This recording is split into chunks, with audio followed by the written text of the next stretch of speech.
Could you tell me how long you've had rosacea? I've had rosacea for probably about 2 years, maybe a little longer. And what did you first notice? I actually first thought that I was getting sunburns really easily. I didn't realize I had rosacea. I knew absolutely nothing about rosacea. And when I realized that it wasn't a sunburn thing, you start going to Dr. Google to try to find out why am I flushing, getting just very, very deep red. And at one point I thought I had cancer, because you look and you say, what do these signs kind of go along with? And found out that no, it was rosacea. So what symptoms did you have? One, that I would get beet red. I mean, there would be different reasons I would get. One would be if I had a lot of sun exposure, and I'd never gotten. My background, I'm Italian American, and I'm one of those people who just never burned. So that's why I couldn't understand why all of a sudden at 50 years old I was starting to get beet red in the face.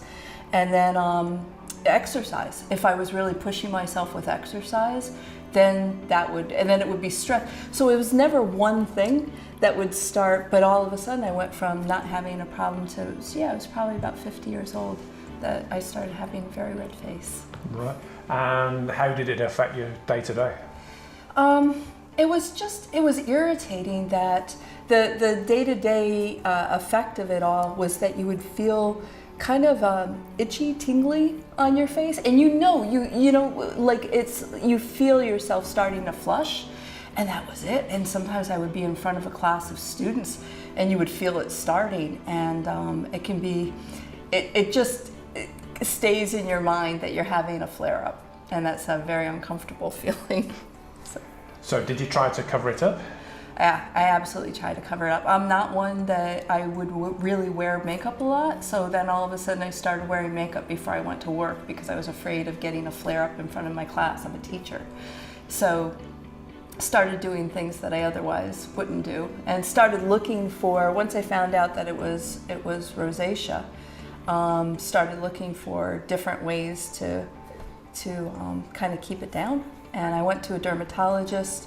They, tried this and that, and then my mom got me a bunch of products, and then I started looking online, and you're just kind of fishing, really, that you're just hoping that there's something out there. Once you realize that this isn't going away, just to try to keep it under control a lot better. So did you try any prescription medicines? I did. I tried. He gave me, the dermatologist, in terms of prescription medicines, gave me a face cleanser, and then gave me a shampoo and another tube of something. And actually, it was just, I've not been one that's used a lot of over-the-counter medicine, type of thing. So it was a bit much to have 3 different things. And honestly, they were okay. It was a different thing, but I was still looking for something a little bit better. I didn't like the idea also when I looked up just the medicines. You're always just worried about whether long-term it's going to have any effects. Did you try antibiotics at all? No, I didn't. I read about them though. I read about antibiotics, and I thought about, would that be the thing that would kind of just stop it? So it stayed at the back of my mind, but it wasn't something I pursued. So how did you feel about it? I don't want to put words in your mouth, but did you feel quite self-conscious with it? I felt, when I realized that it wasn't just a temporary sunburn and something going away, and I was relieved to find out that it wasn't something worse, it was just embarrassing. It's embarrassing going out that you look like you're windburned all the time or sunburned all the time. And it was because of the itchiness. I remember one time I was in front of a group of students and I wasn't even aware of it. And it was just, I started scratching right here under my chin, and by the end of the class I had actually started bleeding. And kids, they look at every movement that you make. And I thought, I just can't do this anymore. It was horrible. So, really embarrassed. So how did you hear about Honevo Red? I actually found out about it online. So it was an article, and I saw the article and I sent the email. I sent the URL to my husband, and because he knew what I was going through with it, and he found it actually at the pharmacy.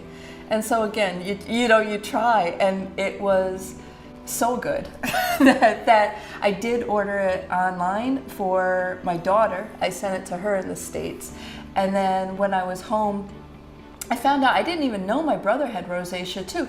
But again, it wasn't until he was in his late 40s. For me, it was, turning 50 to find out. But it helped. Then I gave Steve just the little bit I had left in the tube.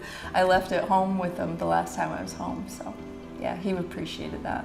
So how often do you use it, and how long do you leave it on your face? I don't use it all the time. I know that I probably could, but there are times when I know that I'm probably going to be having a trigger. You know what I mean? So I'll use it sometimes then, or sometimes it'll just to try to nip it in the bud, because you feel it. You know you're starting to have a flare up. You feel the differences in your skin, and if you can get right on it, it never progresses to the next level. I don't get beet red anymore because I know what it feels like. I automatically start it, and just in the morning and the evening to put it on, and really it just mellows it right out. Is it difficult to use at all, would you say? No, it isn't. It's just you put it on just kind of like a mask, and it spreads. You think, oh, I'm putting honey in my face, it's going to be sticky, but it doesn't. It spreads more like it's a little less than a cream, but it's definitely a lot smoother than honey to put on, so it's not hard at all. You leave it on for 15 minutes, rinse it off, your skin feels fabulous afterwards. It really, even if you didn't have rosacea, it's nice that your skin would feel that good. I'm just really super happy that I found it, and it's so much better than it used to be.